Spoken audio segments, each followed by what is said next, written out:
Bakit nga ba sobrang astig pero delikado ang heograpiya ng Pilipinas? Seryoso, tingnan mo lang ang mapa. Ang Pilipinas ay may isa sa mga pinaka-unique na hugis. Parang sinadyan idisenyo ito at sobrang ganda, pero bakit delikado ang ganitong klaseng heograpiya? Mga 50 milyong taon na ang nakalipas, iba ang itsura ng Pilipinas. Ngayon, ganito na ito. Ang mga malalaking pagbabagong ito ay nangyari dahil sa paggalaw ng tectonic plates na unti-unting humati sa Pangea at naging mga kontinente. Ang ilang piraso ng lupa ay humiwalay at naging mga isla, katulad na nangyari sa Pilipinas. Sa loob ng 50 milyong taon, patuloy na nagbago ang heograpiya ng Pilipinas hanggang sa maging ganito ang itsura nito ngayon. Di tulad ng ibang mga bansa, ang Pilipinas ay kakaiba sa isang paraan nagbibigay dito ng natatanging ganda. Ang Pilipinas ngayon ay isang archipelago. Ano ba ang archipelago? Simpleng paliwanag, ito ay isang grupo ng maraming isla. May mahigit 7,000 isla ang Pilipinas, kaya't pasok na pasok ito sa kategoryang iyon. Pero kung magsasaliksik ka online, makakita ka ng iba't ibang bilang. Sinasabi ng iba na may 741 isla, ang iba naman 7,640 at may nagsasabing 107. Dati, ang tamang bilan ay 7,107, pero pagkatapos ng 2016, higit 500 bagong isla na tuklasa ay naging 7,641 na. Isang magandang balita para sa mga Pilipino, di ba? Isipin mo, may dagdag na 500 isla sa teritoryo mo. Ngayon, pag-usapan natin ang laki. Ang kabuuang lawak ng Pilipinas ay 300,000 square kilometers. Kung ilalagay mo ang Pilipinas sa mapa ng Europa, mas malaki pa ito kaysa sa United Kingdom, Ireland at ilang ibang mga bansa na pinagsama. Kahit ikumpara mo sa South Korea, malaki ang Pilipinas. Kahit mukhang maliit ito sa mapa, sa totoo lang, malaki ito kumpara sa ibang mga bansa sa mundo.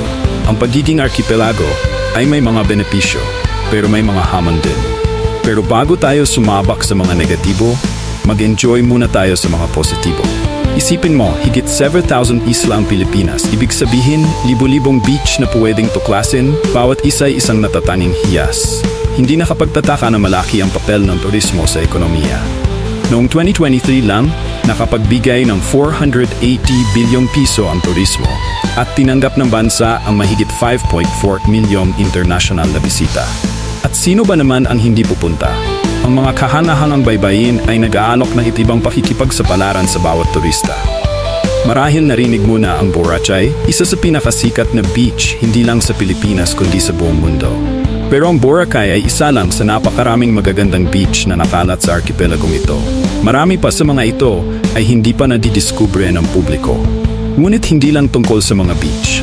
Ang Pilipinas ay isang biodiversity hotspot. Hindi ito biro. Mayroon itong mahigit 52,000 species ng halaman at hayop. Kalahati nito ay hindi mo matatagpuan kahit saan sa mundo.